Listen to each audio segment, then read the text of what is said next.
If you're totally new to the world of Game of Thrones, as well as Hot D, as I guess everyone is calling it, we'll begin at the introductory intermediate level and then move into a more expert kind of deep dive. So the essential conflict appears to be between Viserys and all these people vying for the throne after the succession crisis was seemingly solved by choosing him, although the show is setting out as Rhaenys and Corlys have a certain agenda. It's a little bit more complex and different in the books.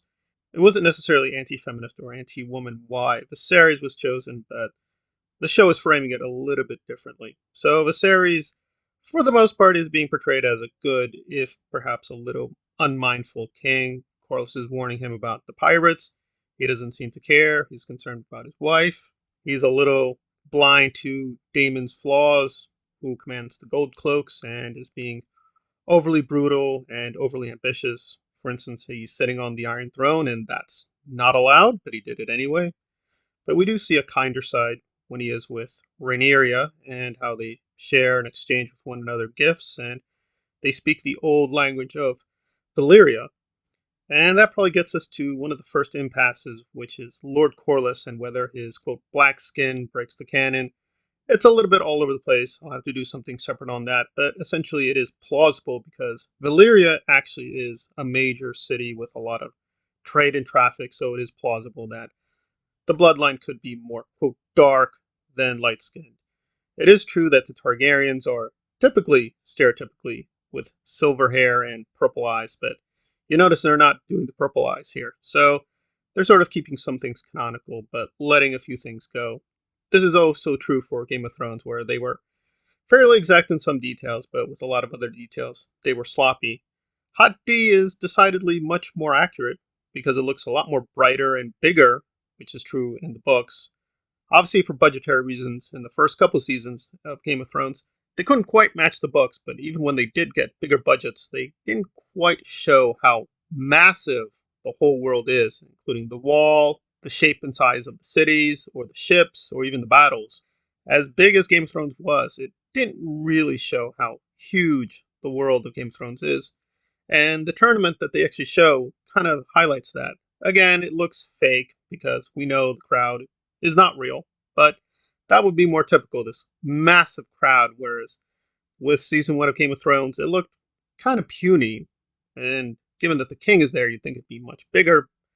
It looked realer because they used real people, but it looked comparatively small. So this is a brighter, bigger representation of King's Landing and of Westeros as a whole.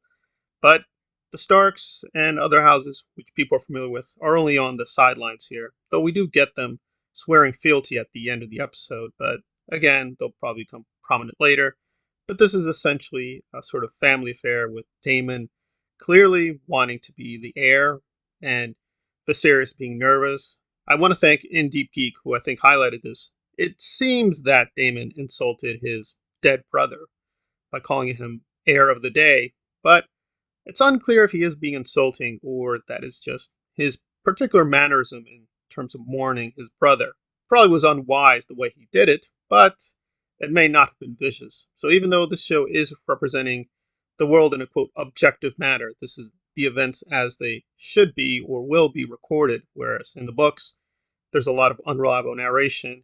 Here it's still leaving us some bit of ambiguity, though I think Daemon is pretty clearly overly ambitious and extremely brutal, as we see the Gold Cloaks sort of killing a ton of alleged criminals and perhaps real criminals, but basically stating how powerful he is, and of course making Otto Hightower nervous. But Hightower is showing his own way. He's being very political, the way he sends Alicent to the king after the tragic death of his wife, and is clearly trying to prepare his daughter to take over all of Westeros. That Rhaenyra is sort of this troubled in-between figure.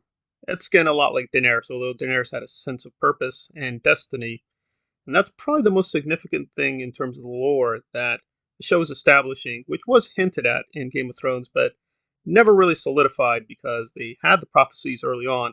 And I guess technically you could say Daenerys winning at the end in season 8 is the fulfillment of prophecy, but it wasn't really seriously maintained. The books are still a little bit iffy as far as I know, probably the consensus theory is that Tyrion, Jon Snow, and Daenerys will team up together to defeat the White Walkers and fulfill the prophecy. But here they're making it much more canonical that Viserys thinks that it's not just that Aegon the Conqueror conquered Westeros out of ego or even wanting power. He did foresee that it was necessary for the Targaryens to rule to prevent, presumably, the devastation that the White Walkers will eventually inflict upon the people of Westeros. But all these monarchs have self-interest, so it could be this prophecy is true, but they're sort of slanting it in a way that they need to be in power because, of course, they want to be in power. But it does stress something that the show before did kind of miss, that the dragons are fully controlled by the Targaryens. They're not. I always thought of it as a kind of probability system that all else equal, a Targaryen will have a probable chance of controlling the dragon, but they don't fully control the dragon. It's not like a cat you can just tame and domesticate and completely command. The dragons have a will of their own. We've only seen two of the dragons, so hopefully we'll see more. They're much more colorful than the other dragons shown in Game of Thrones. They're going to have a much more distinct set of colors, personalities, and George has promised we're going to see a lot of them. Perhaps not all next episode or the next few episodes, but cumulatively we will see quite a variety of the dragons. So overall, a pretty great episode. I think the lore was mostly respected. The two major failings are probably, and I went into this in the non-spoiler video, but the wigs look horrible, but that's a minor one. I think the two more major problems are the dialogue is very generic. It is a lot of homage to George himself, but it doesn't have the rhythm or wittiness of the dialogue in the main books of A Song of Ice and Fire and the characters there.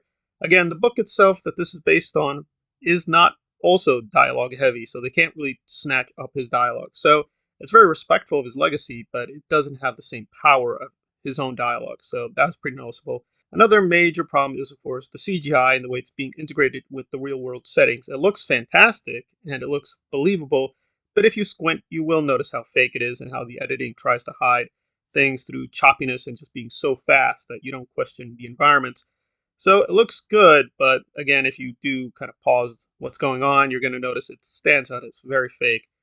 But so far, it's very good, compelling performances all around. I did find Emily, I apologized, I called her Olivia Cook in the non-spoiler video.